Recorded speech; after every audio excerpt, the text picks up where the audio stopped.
샬롬 8월 20일 수요일 하나님 나라를 시작하는 말씀 묵상 시간입니다. 하나님께서 오늘 우리에게 주시는 말씀은 스가랴서 13장 1절에서 9절까지의 말씀입니다. 하나님의 말씀을 경청하십시오.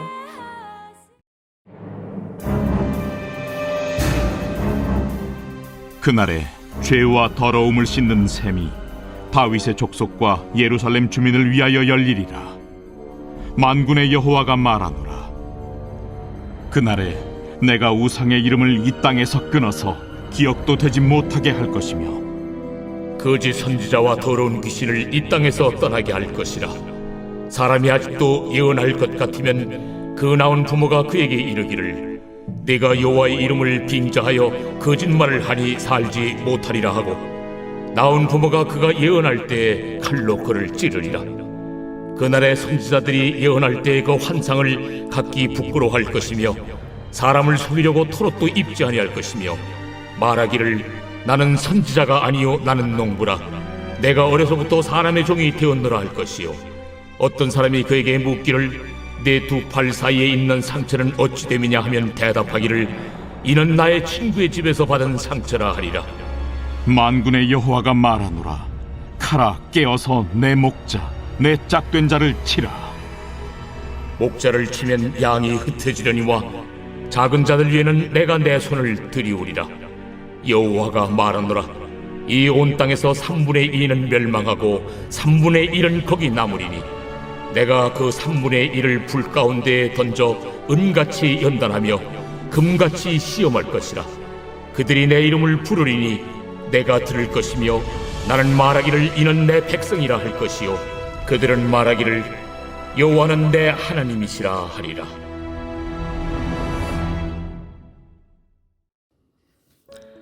마태복음 13장에 보면 씨 뿌리는 자의 비유 다음에 가라지의 비유가 나옵니다. 밭에 밀씨를 뿌렸는데 한밤중에 원수가 와서 가라지 씨를 더 뿌리고 가죠. 그리고 시간이 지나 밀과 가라지가 함께 자라납니다. 이를 발견한 종들이 주인에게 가서 묻습니다. 주인님, 가라지를 뽑아버릴까요? 그러자 주인이 하는 이야기가 가만히 두라고, 그러다가 곡식까지 같이 뽑힐까 염려가 된다고, 추수할 때가 되면 가라지는 모아 불에 던지고 곡식은 모아 곡간에 들이겠다.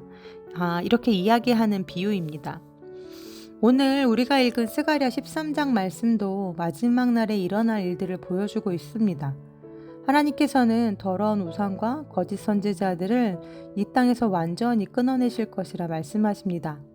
그날이 되면 그 일에 가담했던 자들이 자신들의 과거를 부끄러워하면서 아무도 다시는 거짓 예언을 하지 못하게 할 것이라고 말씀하시죠. 칼이 나와서 백성을 미혹하던 거짓 목자들을 치고 그 결과 온 땅의 3분의 2가 멸망을 당하고 결국 3분의 1만이 남게 될 것이라고 말씀하십니다.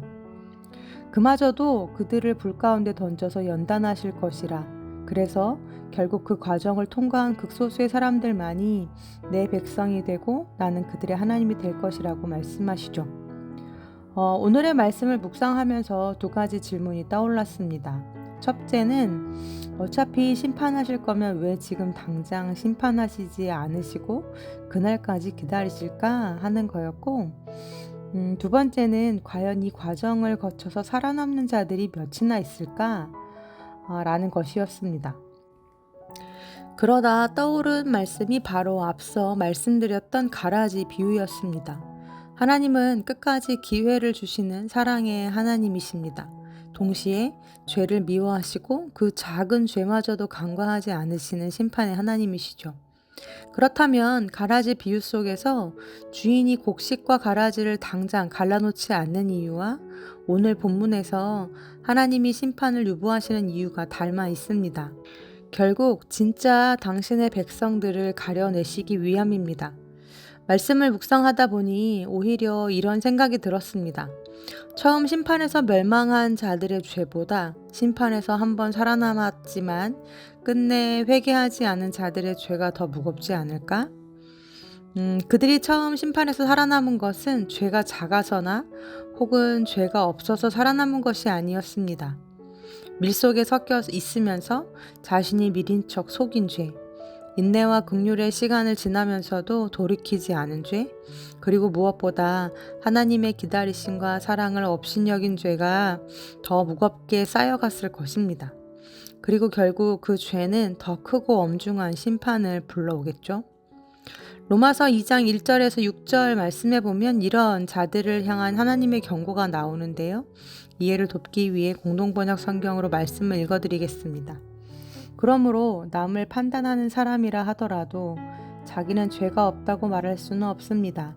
남을 판단하면서 자기도 똑같은 짓을 하고 있으니 결국 남을 판단하는 것은 바로 자기 자신을 단죄하는 것입니다. 이런 짓을 일삼는 자들에게는 하나님께서 마땅히 심판을 내리신다는 것을 우리는 알고 있습니다. 자기도 같은 짓을 하면서 남이 그런 짓을 한다고 심판하는 자가 있는데 그런 자가 하나님의 심판을 면할 것 같습니까? 더구나 사람을 회개시키려고 베푸시는 하나님의 자비를 깨닫기는커녕 오히려 그 크신 자비와 관용과 인내를 업신여기는 자가 있다니 될 말입니까? 그러고도 마음이 완고해서 회개할 생각도 하지 않으니 이런 자는 하나님의 공정한 심판이 내릴 진노의 날에 자기가 받을 벌을 쌓아 올리고 있는 것입니다. 네, 참 무서운 말씀입니다. 하나님은 오늘도 당신의 심판을 유보하시고 기다리고 계십니다. 그분의 인자하심으로 우리를 인도하여 회개에 이르도록 돕고 계시죠. 그러나 우리가 그 은혜를 당연히 여기고 스스로 자기 죄를 돌아보지 않는다면 그것은 은혜를 멸시하는 죄가 되어 마지막 날 더 무서운 심판을 받게 될 것입니다. 우리는 예수 그리스도를 통해 값없이 구원을 얻었습니다. 하지만 그렇다고 해서 그것이 구원의 완성을 의미하진 않습니다. 사도 바울은 이미 구원을 얻은 빌립보 성도들을 향해 다음과 같이 말씀합니다. 빌립보서 2장 12절 말씀입니다.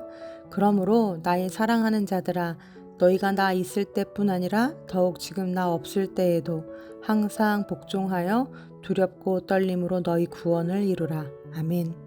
사랑하는 우리 우신 성도님들, 우리는 은혜의 때를 살아가고 있습니다. 주님의 오래 참으심으로 우리를 기다리시는 중에 우리가 해야 할 일이 하나 있습니다. 그것은 계속해서 자신을 돌아보고 돌이키는 삶을 사는 것입니다. 죄가 우리를 삼키지 않도록 이미 목욕을 했지만 매일 손과 발을 씻듯이 날마다 주님 앞에서 마음을 살피는 것, 그것이 마지막 때를 사는 백성의 모습입니다. 오늘도 코람데오 하나님의 눈앞에서 살아가기를 원합니다. 남의 속에 있는 티끌이 아니라 내 눈 속의 들보를 바라보면서 오늘도 겸손히 주님께 나아가 주님과 함께 나의 마음을 다스리고 주님의 은혜를 헛되이 받지 않는 우리 우신의 성도님들 다 되시기를 간절히 소망합니다. 아멘. 함께 기도하시겠습니다. 예수 그리스도의 은혜로 말미암아 놀라운 구원의 선물을 받은 자로 오늘을 어떻게 살아가야 하는지 오늘 말씀을 통해 돌아봅니다. 오늘 나에게 임한 하나님의 긍휼과 기다리심의 은혜를 헛되이 하지 않는 자가 되기를 원합니다. 결국 오늘도 주님의 의를 선택했고 내일도 주님의 의를 선택하며 마지막 날 주님 앞에 서는 자가 되게 하여 주옵소서. 오늘도 내 안에서 회개에 이르도록 역사하시는 하나님, 주님께서 깨닫게 하시고 불편케 하시는 마음을 쫓아 내 뜻이 아닌 주님의 뜻에 나를 복종시키는 하루가 되게 하여 주옵소서. 예수님의 이름으로 기도합니다. 아멘. 말씀을 마쳤습니다. 오늘의 추천 찬양 깊어진 삶을 주께 함께 들으시면서 더 깊은 묵상 하시겠습니다.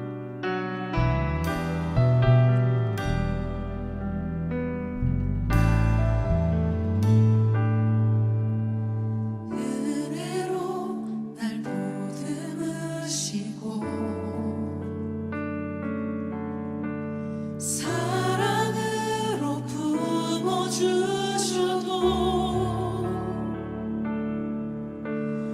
내 마음 한 자락도 지키지 못하